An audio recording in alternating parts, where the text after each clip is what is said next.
Welcome back to PowerDirector Made Simple. In today's video, we are going to look at how to add sound effects to make your videos more interesting. But first, let me repeat a previous tip. I suggest that you first create a folder which will hold all of your video clips that you intend to use, any downloaded music files and any downloaded special effect files, as well as any photos that you may want to include. Then, when you start up PowerDirector, all you have to do is to import your media files from one folder instead of trying to find them in different locations on your storage drives. Now, any titles or effects that you want to use are all built into PowerDirector. But don't forget, any picture or JPEG image can also be used as a title. We'll see how that works in just a bit. But where do you get or download any of your special effect sounds? Well, simple. One source is PowerDirector itself, which includes a number of different special effects and music choices. Let's take a quick look at the music and sound files that PowerDirector makes available to you. Click on the Media Room, then Background Music, then Sound Clips. All of these can be sorted by the name, the category, the duration, or the size. Here is one sound clip called Typing. To hear it, just select it and press play in the preview window.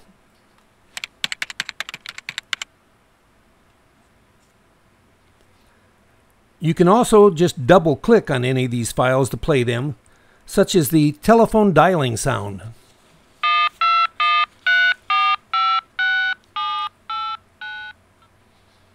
But the video clips that I intend to use for this video are all about a newborn infant. I don't find any baby sound effect clips included with PowerDirector, so I had to use the internet to get my baby sound effects. If you were to Google special sound effects, then you'd find thousands of them available. Many of them are free, but some of the more professional sounds come at a cost. Usually, they're all available in MP3 format, which makes it quick and easy to load into PowerDirector. One of my favorite sites for free sound effects is quicksounds.com. As you can see, there are thousands of sound clips from which to select, and the best part is that they are all free and no subscription or sign-in is required. Let's take a look at all of the media files that I have gathered together ahead of time in one folder.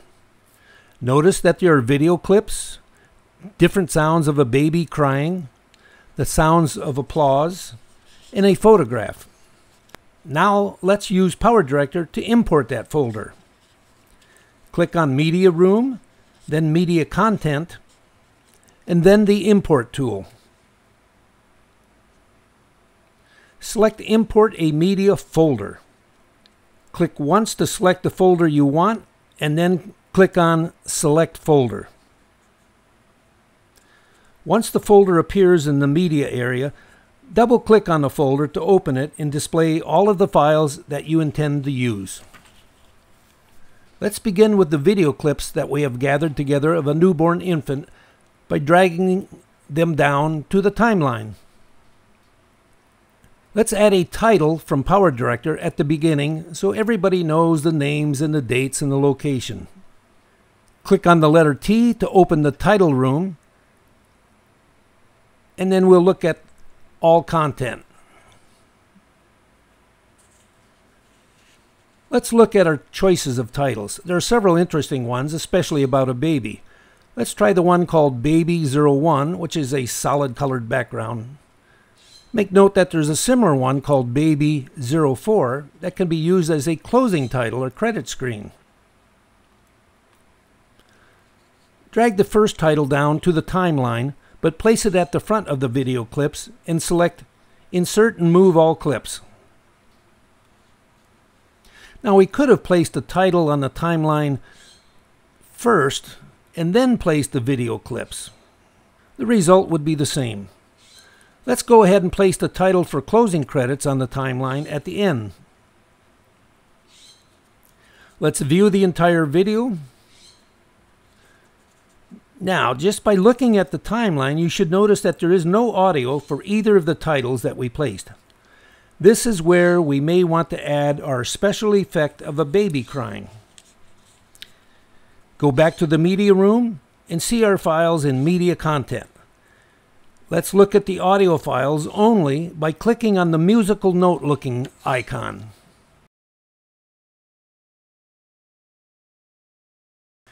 Let's click on the Details view. Let's quickly look at the time length of the baby crying sound files. They vary from about 33 seconds to 41 seconds.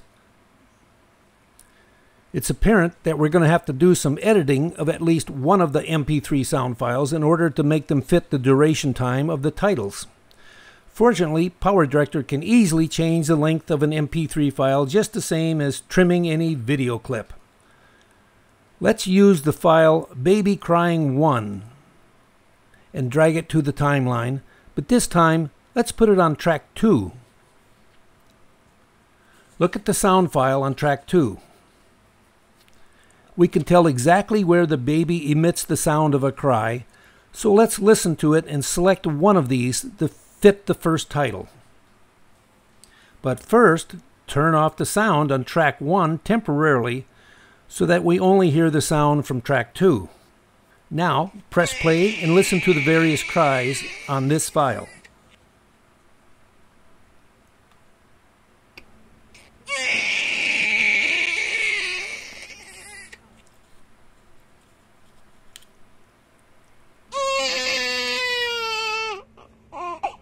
Let's pick that third cry for our opening title. We need to edit out the sounds in front of that third cry and the sounds after it.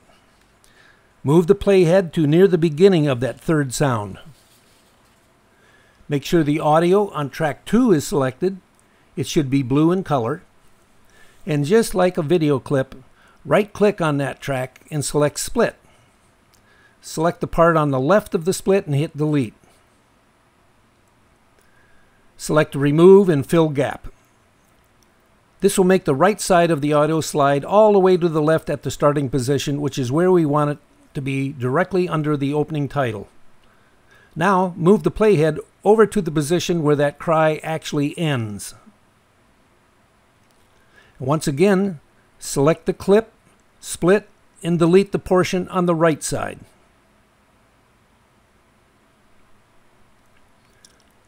If you notice, the revised sound clip is shorter than the duration of the title. There are several methods to fix that, but keep in mind that there is no rule that says the sound has to be the same exact length as the title.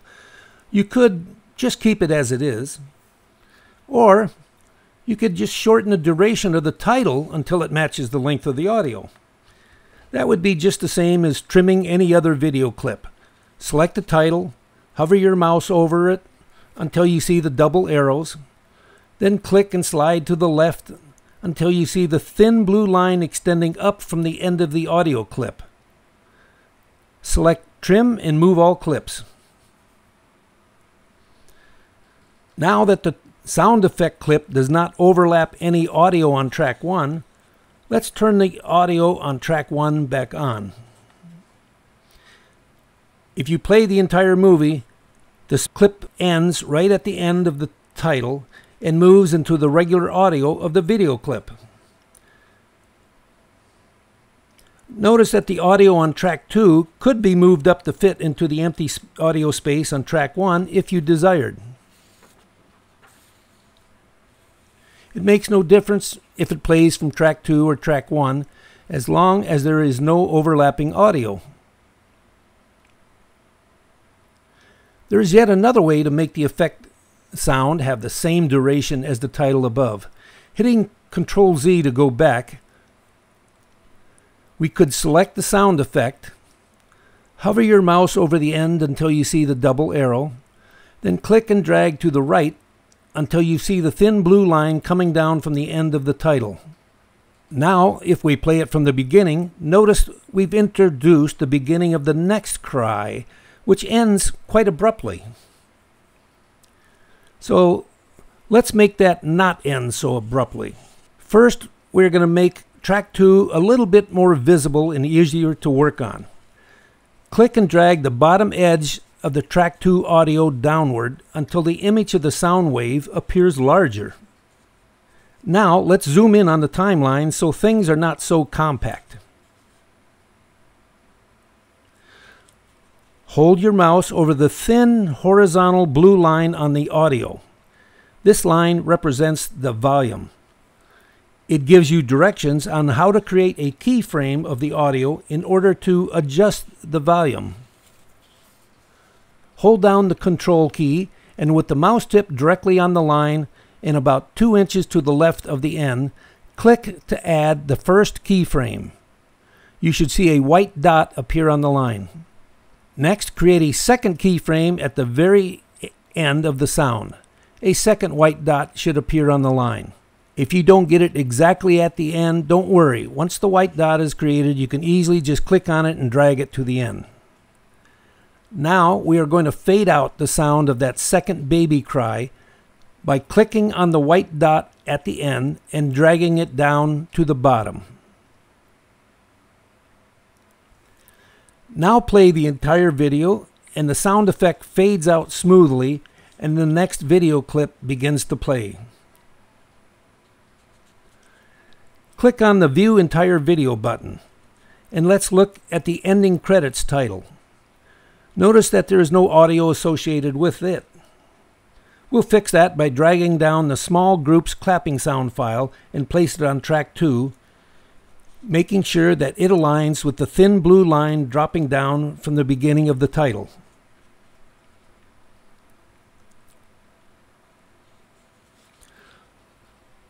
Hold the mouse over that file on track 2 and notice that it is 5 seconds and 15 frames long, whereas the title is only 5 seconds long.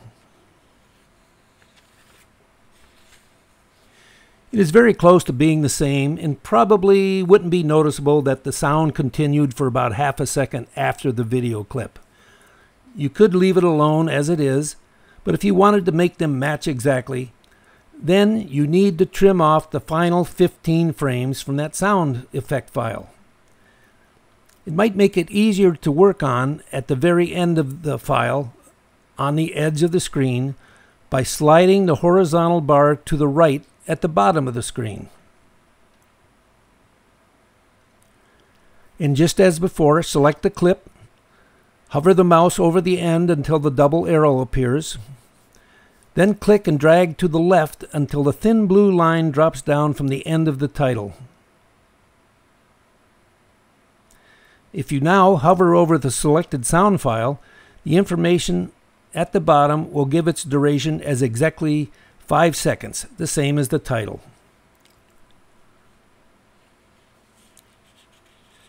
Normally, you'd want the ending sound to fade out, but in this case, the applause seems to fade away on its own. Otherwise, adding 2 keyframes to fade the sound out is the same as before. We add the first keyframe, and we add the second keyframe, drag that down to the bottom, and now we have a fade out on the sound. Now the applause sound fits perfectly with the title. It would look even better if we made the video file fade away at the end, just the same as the audio file. To do that, we'll add a fade transition effect at the end of the video. Select the title. Look up in the transition window for one called Fade. First, click on the transition room icon, then All Content. Locate the Fade transition. Normally, this is used to fade out one video clip and fade into the next video clip, but when there is no next clip, it will fade to black. Drag the fade transition down to the timeline and release it on top of the title at the end. Now, play the ending from just before the title and watch and listen as the video and the audio fade away together.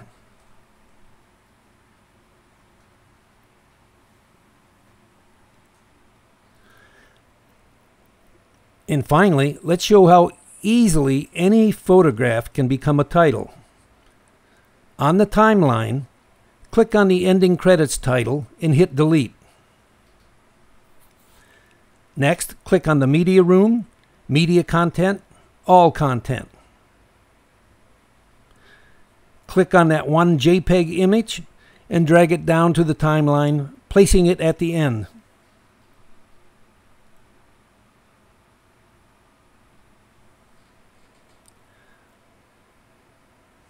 Locate that fade transition from the transition room, drag it down and place it on top of the image at the end.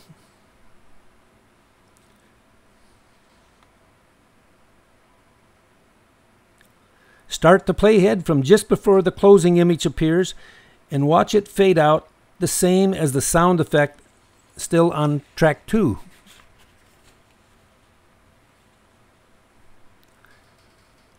Just perfect. In the next video, we're going to take a look at adding background music and songs to your video. But we'll discover that there are a few special rules and cautions that you need to follow, especially if you plan on using YouTube to make your video creations available to the world. I hope to see you then. Hit that like button and leave me a comment.